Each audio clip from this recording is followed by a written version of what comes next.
but it's very rare that something is going to be discovered during discussions or during due diligence that makes you even more excited about the deal than you were before. Right. I'm not saying it can't happen, but in general, that very first why, that very first step, that is the stone that gets put on one of the scales. And it is unlikely that any more will be added to that side. Yep. Everything else is just about being hypercritical. Like, is this still worth doing? And I would say if it's even close, don't do it.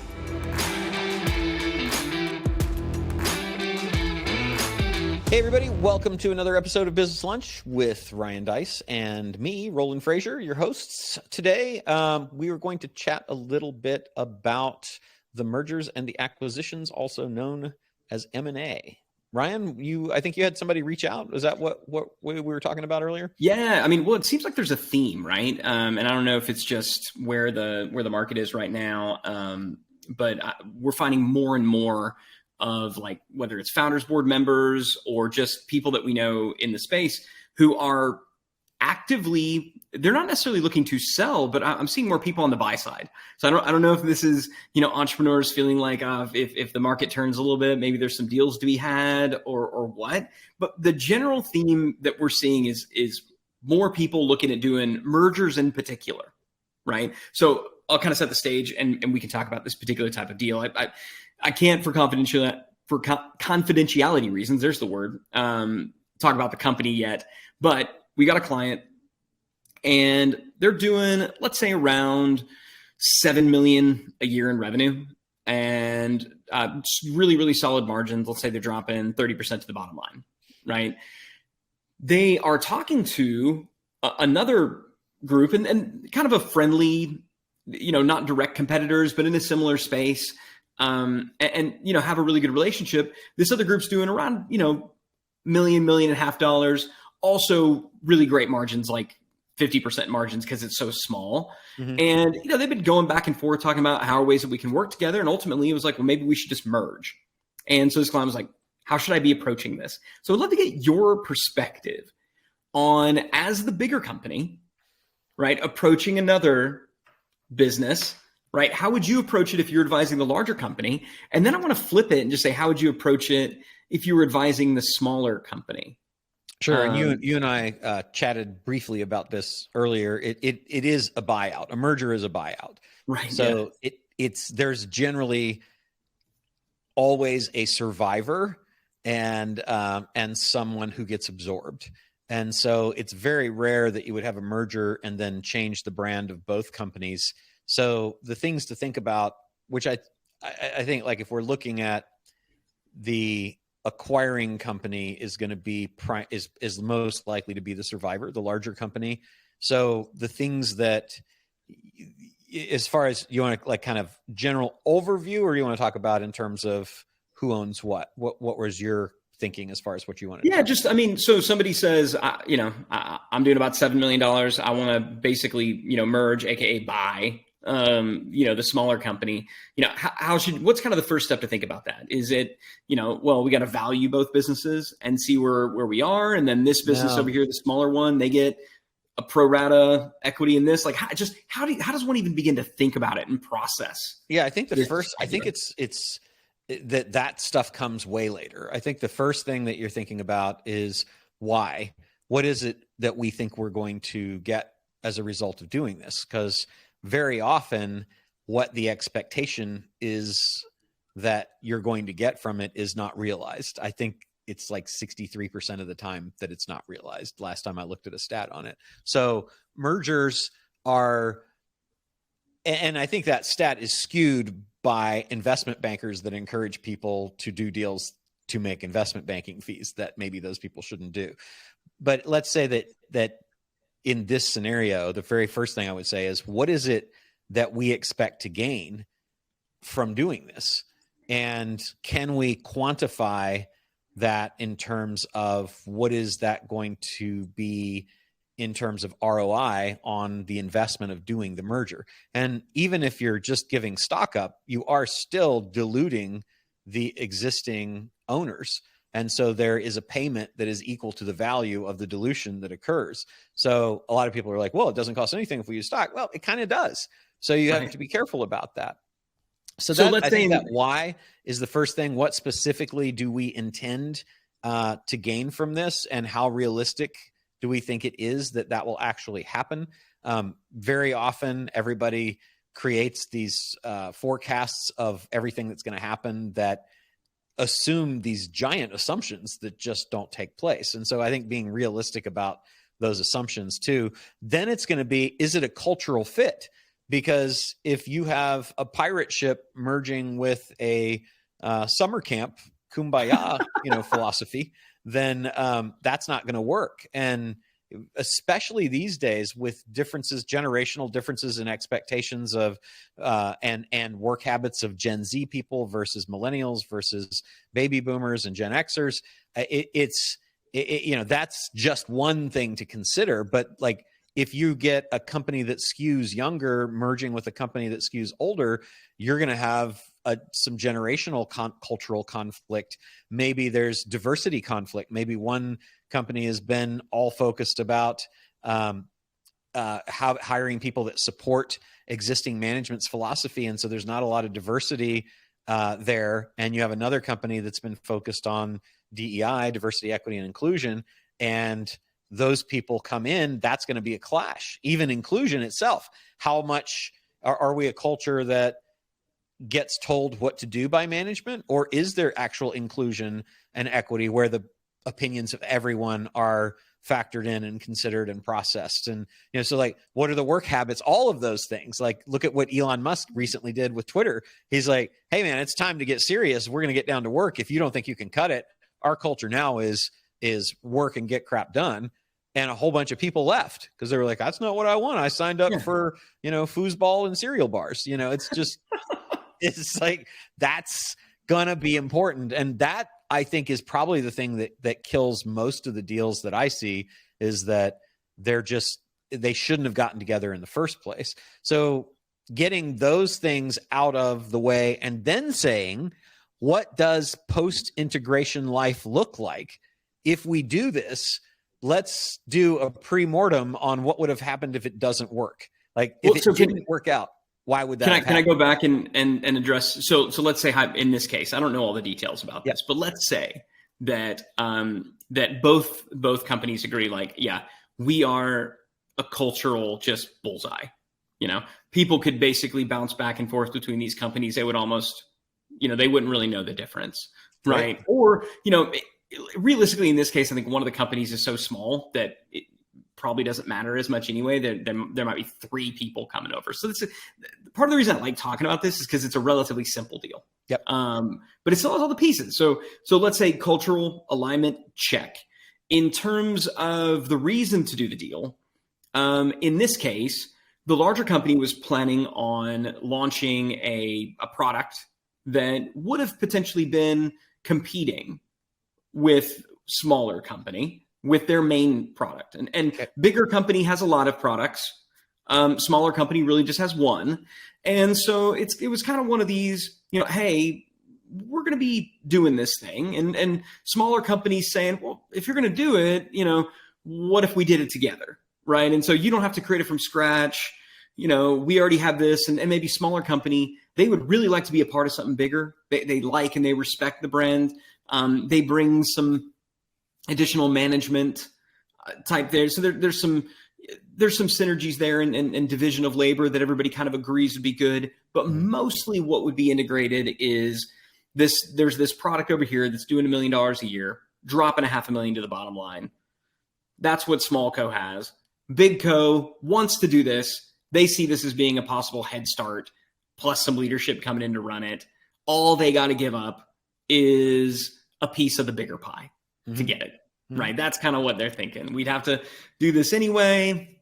We'd have to hire people to go and build it. In this case, we get it overnight, instant money. All we got to give up is, some equity. So that's kind of where they are. So we checked the first 2 boxes hypothetically. Now what? What's the next step? Yeah, then it would be post-integration. What does it look like once we've done this? Let's do a pre-mortem on what would have happened if this didn't work out. What are all the ways? So break that down for me. This is basically a collaboratively, let's decide ahead of time all the ways in which this is going to blow up in our face and we're going to hate each other. Correct. Yeah. And address the Are issues. there any frameworks around that? Like, is there a way to think about it, or is it just a creative exercise? I imagine that there are frameworks on it. I am not familiar with them and haven't done the research. What is generally, to me, a brainstorming exercise of what could go wrong. And then let's take a look at all of those things and say, what's the likelihood that might happen? And then what would we do? What could we do now that would lessen the likelihood so that we would likely avoid that thing? That it's just kind of straight inversion thinking. Yeah. And so in this one, let's say, and what I've seen, because you and I have been a part of a number of, mergers and stuff like that, generally when these things go south, assuming it's not just a complete culture clash or something like that, it's that this new thing that got integrated in, nothing happened with it, right? It wasn't a big enough thing for the new, so the new one kind of, like the thing that was integrated sort of starts to die on the vine, and there isn't the growth and that everybody was hoping for. And so the person that the smaller company that was integrated, they feel like, wow, I'm not seeing the growth as a part of the bigger deal, and the asset that I have is kind of dying a little bit. So they're like, I'm gonna integrate this thing and kind of be worth nothing. So are there ways sometimes to think about, like, what are some options if you say, like, these are some bad things that happen? Do you try to look at saying, well, if we don't hit these goals, then let's just unwind it and everybody get their toys back, and go back? Like, what are some possible things that you've seen that once you've identified, okay, this could be an issue like that, to maybe make people feel better about it? Yeah. And that's the next step, is to say, well, how do we accommodate the possibility of these things happening? And there's a couple of things that I think make sense to do. One would be, is there a breakup process and a formula for determining what's going to happen if it doesn't work? And so the worst case scenario of that is, let's just undo the deal. And if we do undo the deal, then what does that look like? How do we make that happen in a way that would be acceptable to everyone, knowing that what we thought we were going to accomplish, what we hoped we were going to accomplish, didn't actually materialize. And therefore, there wasn't really a good reason for us to get together, because neither of us is getting what we want. So let's go back to how we were. Then there are intermediate steps that you could do as well. And we're talking about this in companies we have right now, as recently as before this podcast, is things changed from what we thought was originally the way it was originally going to happen. So what adjustments could we make that might be acceptable to everybody, so that we'd say, okay, well, if it changed in this way, then what's a fair change in perhaps the equity that was given? Maybe there's an equity adjustment. Maybe there's a cash adjustment. If there's some financing, maybe there's an adjustment to the note. There might be an adjustment to the valuation based on things that come up. And that's very typical in acquisitions anyway. There's always the possibility of having an earnout that says that if things go this way, then there's going to be some extra payments that come. So I think being relatively conservative on the front end gives you more flexibility to do that as well. But having those things thought about, and I don't think there's, like, in terms of a framework, I guess a framework would be, why are we doing this? What specifically are our assumptions that are going to, that surround the deal in terms of going in, and what's going to happen once we're done? What's the time that we're likely to receive those in? What happens if things don't work out completely and we need to unwind the deal? And what are the things that might be adjusted in the event that certain of those assumptions aren't met? And then what are the specific mechanisms that we will build into the agreement to make those adjustments part of the deal, not something that everybody then asked to agree on after the fact? Yeah, I like that, because it almost forces you to come up with a point of no return. Yes. Right. Because all these reach a certain point where it's, hey, once we've done this, I mean, you can think about a retail location, right? Once we've done this integration and, we've ripped your sign off the building and we put our sign up there, it's going to be tough to go back from that. Once we've decided, okay, we don't need this whole, department that you have anymore. So we're going to let all those people go because you're going to get integrated here and we've got redundancies. There's a bit of a point of no return there. If it doesn't work out, you can't just be like, oh, here's all your stuff back. It's like, here's my stuff back, but there's nobody here to run it anymore. Right. And so I think being really clear as you're talking through the possible downsides, like what points of no return does this inform? And it doesn't, and what I think is great about this is it kind of forces you to do business with that potential negative reality, because entrepreneurs can be so freaking optimistic. Well, of course, this is all going to work out. But if you force yourself collaboratively to swim in the very real potential that this could go really badly in a lot of different ways and to varying degrees, what does that mean? That's where maybe you look at it and you go, boy, if this happens, like, I'm freaking done. Like, I'm done for. Like, my business is gone. I don't know how I'm going to make money. Like, this would sort of be an existential issue. You've got to look at it and say, okay, am I getting enough money on the front end? Or if you're the selling company, or if you're the acquiring company, are we risking a small enough that we could sustain this kind of a loss, where we could stomach it? And if the answer is no, you got to ask yourself, is that really a bet we're willing to take? Yeah. If the potential downside is absolute, death and destruction, even if it's only like 10, 15%, are you playing the entrepreneurial equivalent of Russian roulette? If the answer is yes, boy, maybe you just keep going on your own path for a little bit longer. Right. So, but let's say we've gone through that and we have come up with some things where we generally agree that, even if this isn't ideal, it even doesn't work out, everybody feels good about the ripcords that can be pulled to get out of the deal, or that they generally feel good about the acceptable risk. We've done business with all the potential, all those possible eventualities. Then what? Then you start to document the deal, right? Yeah, and that's when we're getting really crystal clear. At what point this is a thing that came up. Like, at what point are we signing NDAs and really beginning to look at the financials? And I don't think you sign NDAs until you're going to get confidential information. So I think that first part of the conversations around why are we doing this and what do we hope to get out of it and what does it look like, I think you can have all of those before you get into the nitty gritty, because that confidential information you don't really want to share until you're fairly certain you're going to move forward with the deal. So you wouldn't even if you know that high level stuff in terms of what are sales and what is profit, I'm not sure that you really need to get there until you get to an LOI. I'm going to take somebody at their word. Obviously, LOIs aren't binding. So, we should be able to get to effectively a term sheet before we need to go and look at confidential information. So, having not signed one and knowing what we know about what you just said, I don't see that I would sign one until I got to customer lists or actual confidential information like that like detailed financials. I'm kind of anti NDA anyway. So I generally will push back when people ask and say, just don't tell me anything that we haven't talked about that you wouldn't share with anybody else. Let's figure out if it even makes sense to do this first. And then let's get some general terms. And if we agree on all that, then show me your confidential information and I'll show you mine. I think that's so important, especially if you are entertaining a merger, which again would be a buyout from a larger company, because some less scrupulous companies will use the concept of, well, maybe we would like to buy you, to basically get a free look under the hood to determine if they want to do this. And, I'm pretty sure. Like a good example of that is even with a very reputable company, one of the companies that we had an exit to, we never revealed our customer list despite multiple asks until the deal was closed. So they wanted to talk to customers. And so we basically said, how many do you need to talk to? We'll do a randomized nth name and give you that number that you need to talk to.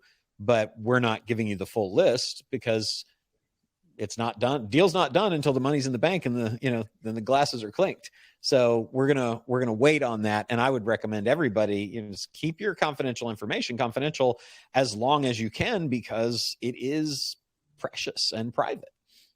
And can be used against you. I think that is so incredibly important. So, it's fine to say when you're in those, especially in those early stages, it's fine to say, well, let's say our revenue is this and let's say our profitability is this. Then what? Because it's all going to be based on, what eventually the real number is going to come out and the valuation is going to be based on the real thing. And so if it's off, then, we can figure that out. But yeah, I think that's so incredibly important. So it's at this point now, great. There's going to be a term sheet, letter of intent kind of thing, LOI. That happens at this point because we've had all the conversations, we've had the postmortem. We've done it. Now it's at this point when we're going to just write up a simple letter of intent, right? And then maybe then and only then is it okay. Let's set up a deal room. Let's start looking at the more sensitive, confidential information, and only that which is truly essential to understand. Yeah, because you'll sign the LOI, and then you're going to go into diligence, right? So when you get into your due diligence, you've got legal due diligence, commercial due diligence, and financial due diligence. At that point, then there should be a data room that's set up so that you can access it and look at those things that you need to look at that are going to be confidential, which you wouldn't do until you had the NDA signed. But even then, I would recommend that the formula for Coke or KFC doesn't go in there. Right. Maybe the suppliers do, but not the formula, not the secret sauce. Don't put that in there. Don't give that until the whole thing is signed, sealed, and delivered. Yep. So if I can recap, just number one, we got to make sure there's cultural alignment. We got to make sure that, all the reasons that we think, a deal would work out, that everybody agrees on what those are. Yeah, I think it's two things. Just so the first thing I think is why, which I think is different from the assumptions, right? Yeah. Why is a bigger thing? Why do we want to merge? What is the thing that we're going after, our goal that is causing us to want to do this anyway? And can we do it inside or outside? All of that comes before let's make some assumptions. So I'd put that as the number one topmost thing. Yeah. And because if we're not clear on that, then there's no point in really diving into anything else. Right. Everything else at that point, that initial, this is the overarching reason that we want to do this. Everything, it will never be as good as that. Everything else will only be essentially like what you're basically doing when you do that. If you think about the scales, right? It's like you're taking a giant rock and you're like putting it on one of the scales. Okay, this is why we want to do this. And everything else, okay, why might we not want to do this? Right. Well, the culture is close, but it's not dead on. So we're going to put a couple pebbles over here on the other side. We're going to talk about the risks and what happens to go side. Well, the risk isn't massive, but there's definitely some risk. So let's go ahead and drop all those over there. Okay. Here's the deal structure itself. The deal structure itself is, we're going to get some, this company's going to have to, let's say if I'm the buyer, like we're the acquirer, like, we're going to have to come out of pocket, not a ton. We're definitely going to have to come out of pocket, like a little bit from a cash perspective. So a couple more pebbles over here. We're going to get diluted a bit more, a couple more, and all of it is just, evening out and seeing is that initial stone that you put on there for the why, is it still heavier than all the other stuff? Right. And if at any point in time it's not, which could come up pre-LOI, could come up during due diligence, that's when you're done with the deal. But it's very rare that something is going to be discovered during discussions or during due diligence that makes you even more excited about the deal than you were before. Right. And I think it can happen. But in general, that very first why, that very first step, that is the stone that gets put on one of the scales. And it is unlikely that any more will be added to that side. Yep. Everything else is just about being hypercritical. Like, is this still worth doing? And I would say if it's even close, don't do it. Right. I mean, mentally, if you're picturing those scales and it's like a little bit wobbly and one's a little bit, probably shouldn't do the deal. Because as you said, most of them don't work out as well. We've had enough mergers and buyouts that have been fine. We've had some that didn't work out at all and we had to unwind. I don't know that we've necessarily had any that have worked out even better than we imagined. I think in most cases, the optimistic entrepreneur's ability to imagine this glorious after a deal is done is almost always going to outpace reality. And that's probably a good thing. Yeah. But it's also probably something to be guarded against. Yeah, so. I think that's a good point. So to our Founders Board friend, we'll get into more details on this. It's one of the nice things about being in Founders Board is we get to work one-on-one. But I wanted to talk through that because, like I said, I know this isn't the only person out there thinking about a merger from, being a larger company, looking at possibly acquiring a smaller one, or maybe being a smaller company saying, hey, as we shift into this kind of different wobbly economic time, maybe it'd be nice to be a part of something a little bigger than what I'm doing right now. Yeah. So hopefully, if you're thinking about either of those things, hopefully this discussion was helpful. Anything else you'd add? I think that's it. Amazing stuff. Well, thanks so much, Thanks, guys, everyone. for listening. If you found this helpful, please refer it to a friend, to anybody that might be thinking about things like this. Certainly, there's a lot of people, anybody that you know that's thinking about merging or being merged with, that could be helpful. We would love for you to share this with them, and we will see you the next time on Business Lunch.